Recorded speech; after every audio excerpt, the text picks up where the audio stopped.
Hola, me llamo Brian Zamora López del Grupo 615. El podcast del día de hoy analizaremos el tema trabajo, salarios y relaciones laborales del libro 4T, claves para descifrar el rompecabezas.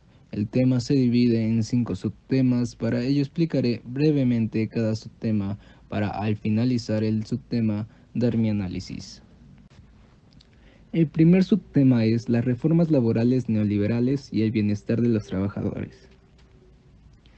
En este primer subtema se nos muestran antecedentes de México en la vida laboral, como lo fue de 1941 a 1981, donde el país progresó demasiado. En los años de 1982 a 1995, México tuvo una alta inflación, lo cual provocó que el peso tenga una caída de 3 ceros. También se da el Tratado de Libre Comercio de América del Norte. En el año 2012 se da una reforma a la Ley Federal del Trabajo, legalizando la subcontratación. En el año 2017 se da otra reforma con el propósito de permitir el voto libre y secreto en las elecciones de sus representantes sindicales. Todo esto provocó que el ingreso laboral real del trabajador se viera afectado hasta el punto en donde pasó a ser inferior al costo de la canasta básica alimenticia. Con la 4T, Andrés Manuel López Obrador tiene como objetivo recuperar el poder adquisitivo de los salarios mínimos,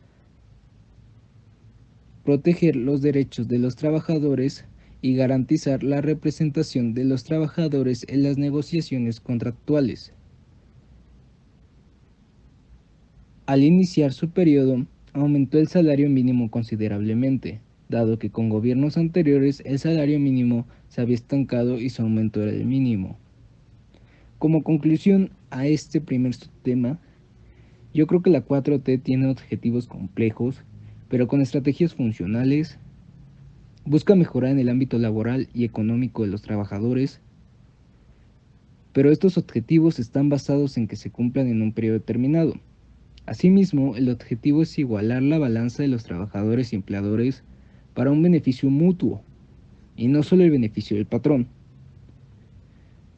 Para su cumplimiento depende de muchos factores, donde la ley es uno de los principales, dado que en anteriores reformas de la Ley Federal del Trabajo se dejaban lagunas que le daban al empleador la potestad de implementar medidas que podían ser contrarias a la ley, pero al no estar estipuladas, el empleador podía utilizar su interpretación de la ley a su beneficio.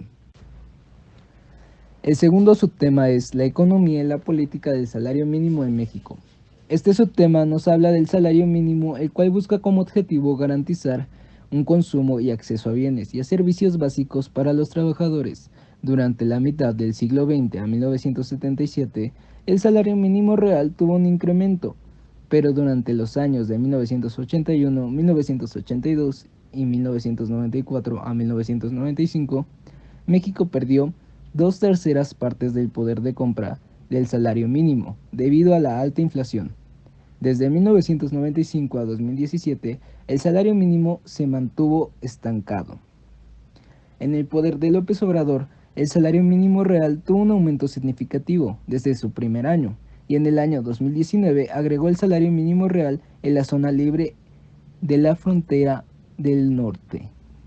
Ok, en mi opinión, en los años que ha estado López Obrador, ha conseguido un incremento potencial del salario mínimo real y nominal, pero también se ha observado inflación en precios de la canasta básica, haciendo que el crecimiento del salario mínimo por alcanzar el precio de la canasta básica no sea un gran incremento, aunque es mencionable que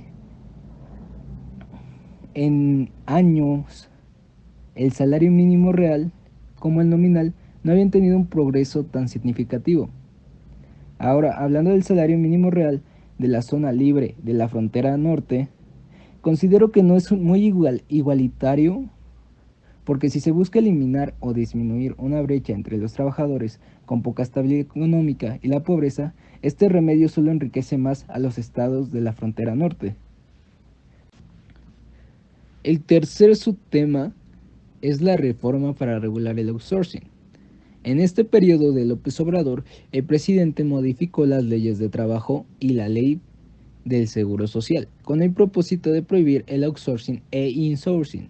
El outsourcing es la contratación de empresas externas con el fin de obtener servicios más económicos. Y el outsourcing es la contratación de una empresa del mismo grupo empresarial que absorbe y factura la nómina para el grupo entero. Estos permitieron reducir costos a las empresas y tuvieron más tiempo para enfocarse en tareas esenciales. Limitar la prohibición de la subcontratación abarcó la gran mayoría de ámbitos, con excepciones, las que se requieren esencialmente. Las no esenciales no se le permitirá esta subcontratación. Para observar que se cumplan las empresas permitidas estarán en un registro el cual observe que no se busque una defraudación fiscal.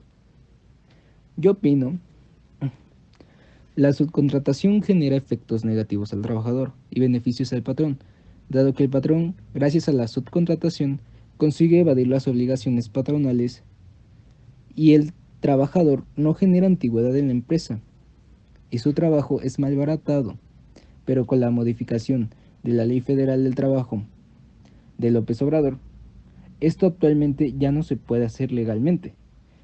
Solo empresas autorizadas y vigiladas por el mismo gobierno para evitar la subcontratación ilegal.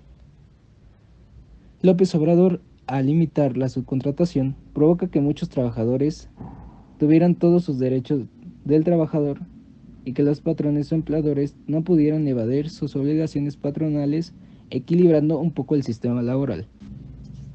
El cuarto subtema es democratización de la vida sindical. El 1 de mayo del 2019 se reformó la Ley del Trabajo, con el objetivo de promover la libertad y la democracia sindical, elegir a los representantes de los sindicatos por medio de elecciones libres, secretas y votos directos, además de que los contratos colectivos deberán ser transparentes, así como su revisión y aceptados por una gran mayoría de trabajadores de una forma democrática. Para ello, el Centro Federal de Conciliación y Registro Laboral tiene la responsabilidad de registrar los contratos colectivos y colaborar para vigilar las elecciones de los representantes conforme a la ley.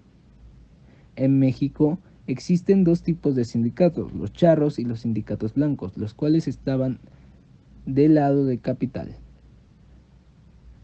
Ok, mi opinión. Voy a citar una parte del libro que siento que tiene en cierta parte razón.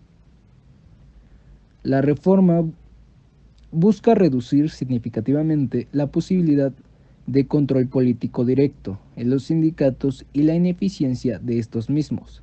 La existencia de sindicatos amparados por el poder del gobierno ha llevado a facilitar y legitimar los arreglos contractuales en favor a los empleadores, también como una efectiva maquinaria de movilización electoral. La pertenencia a un sindicato se asocia a mayores beneficios, no salariales como compensaciones, vacaciones, bonos, entre otros. Por ello los sindicatos, al poder buscar seguir ocupando ese puesto, se ha visto en más de un caso que por buscar pelear por el poder sindical, los perdedores de dichas elecciones sean despedidos por alguna excusa, dado que los sindicatos tienen relación con el empleador. Y por último, las nuevas condiciones laborales en el contexto del T-MEC. México tiene varios compromisos adquiridos en el Tratado de México, Estados Unidos y Canadá, mejor conocido como T-MEC. Entre ellos, en el ámbito de trabajo para aumentar los salarios mínimos.